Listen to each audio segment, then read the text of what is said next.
your home cooking chef.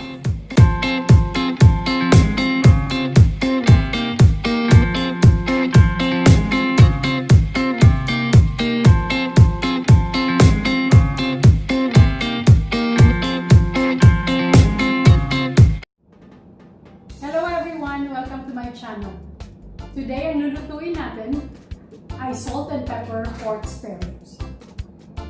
Okay, so ang una natin gagawin ay luwain ang ating spare ribs into cube size.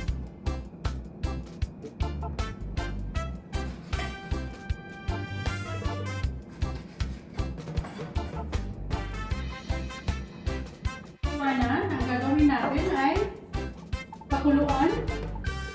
Lagay tayo ng water. Ayan, pakuluan natin. Lagyan din natin siya ng salt. Kaya lagay muna natin ang ating spare ribs. Then, put salt and pepper. Konting pepper lang. Okay.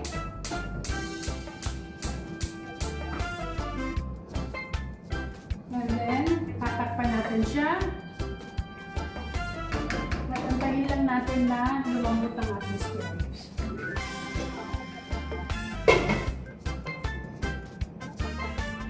Okay, so habang pinapakuluan natin yung ating karne, prepare naman natin ang ibang ingredients.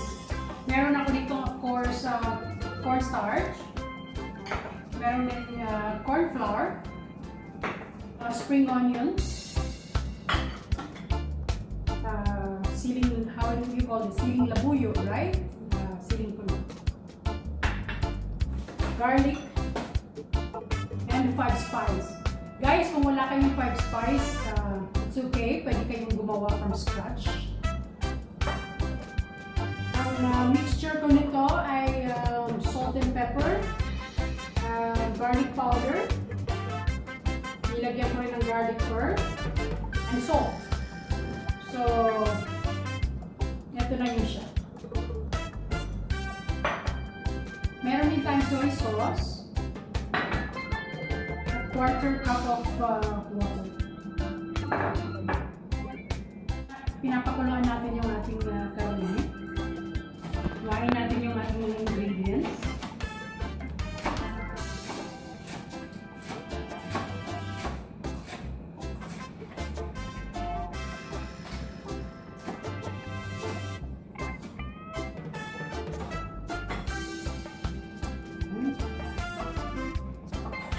And ganun din yung ating red pepper. Yung siling labuyo.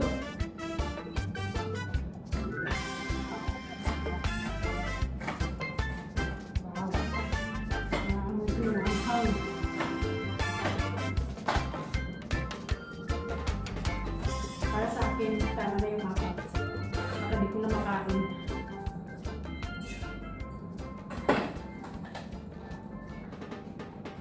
And then of course, mag-chop din tayo ng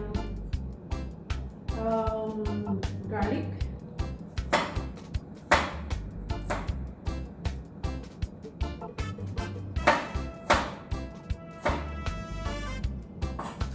Last one.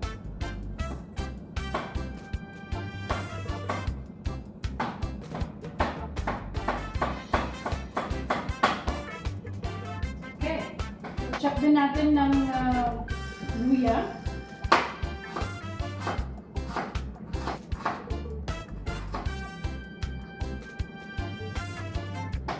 Okay, so i-mix din natin yung ating corn flour. Para sa coating natin to sa spare ribs before we fry. Also corn starch.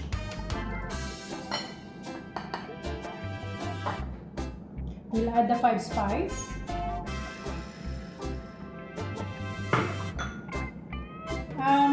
Soy sauce a little bit para lang magkaroon siya ng kulay. And then we put the water.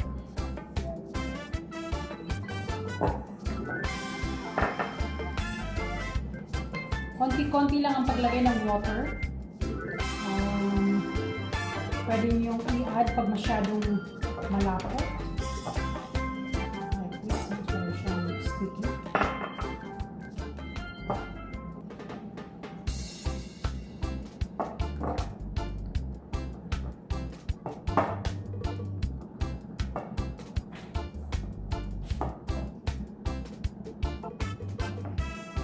Next, check na natin yung ating spare ribs. Baka malambot na.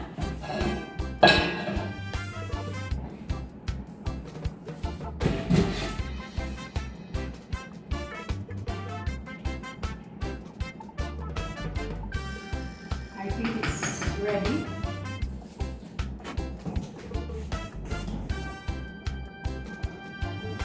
Nice. Ganda yung malambot na yung spare ribs para pag-fry natin hindi na siya matagal. Kasi luto na talaga yung ating meat.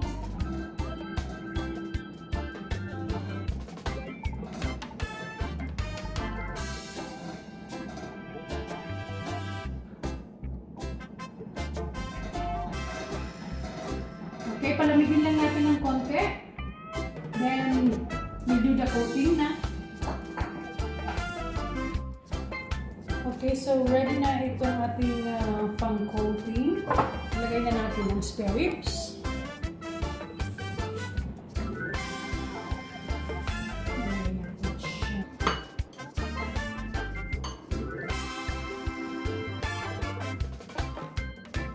Ilagay na natin lahat.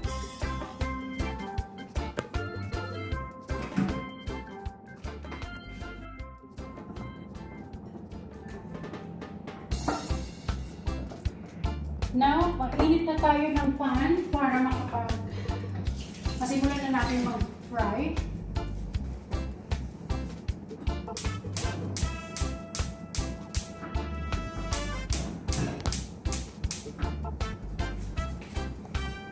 The oil.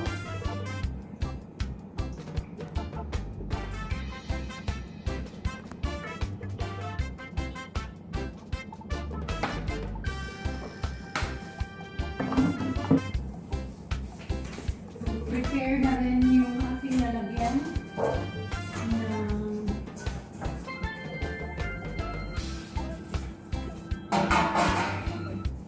ating spare ribs.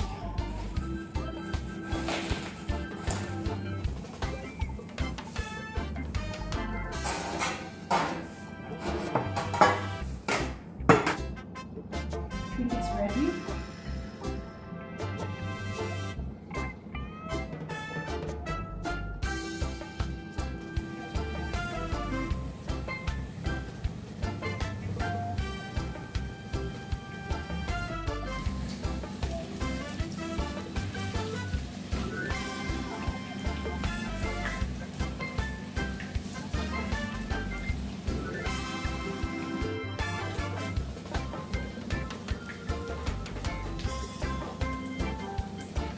Okay, so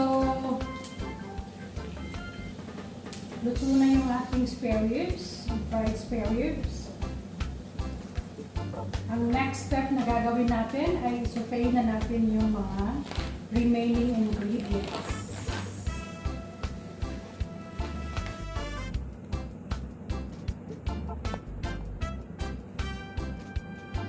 Okay, so the last step, isautee na natin yung ating mga remaining ingredients. At this time, we will use sesame oil.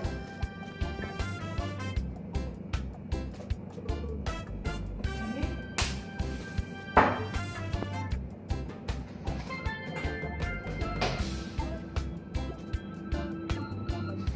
And sautee now this is the ginger. Hinahin natin yung ginger.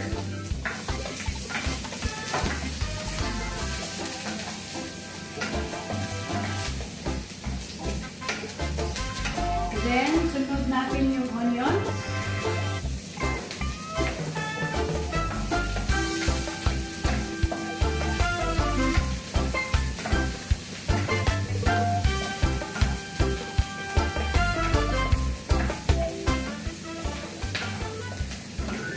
And some garlic.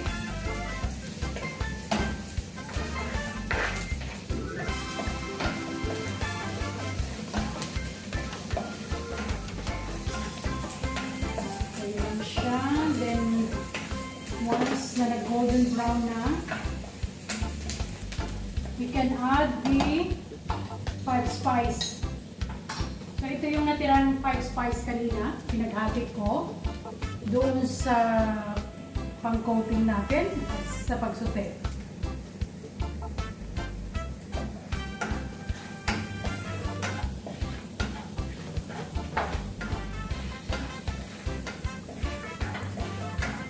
We'll also add the red chilli.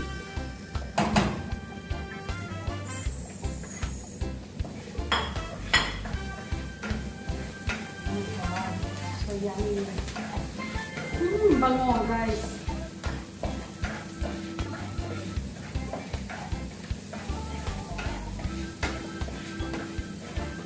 And then itong ating spring onions.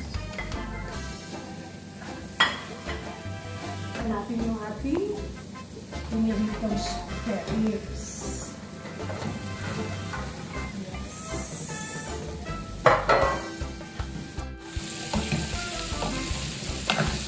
So, i-mix lang natin siya sa sinukay nating mga ingredients.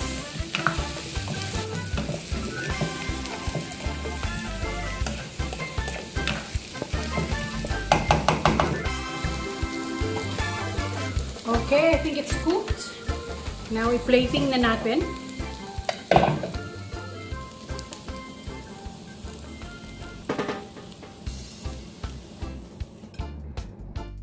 And here's our salt and pepper pork spare ribs. Okay, so tikman na natin.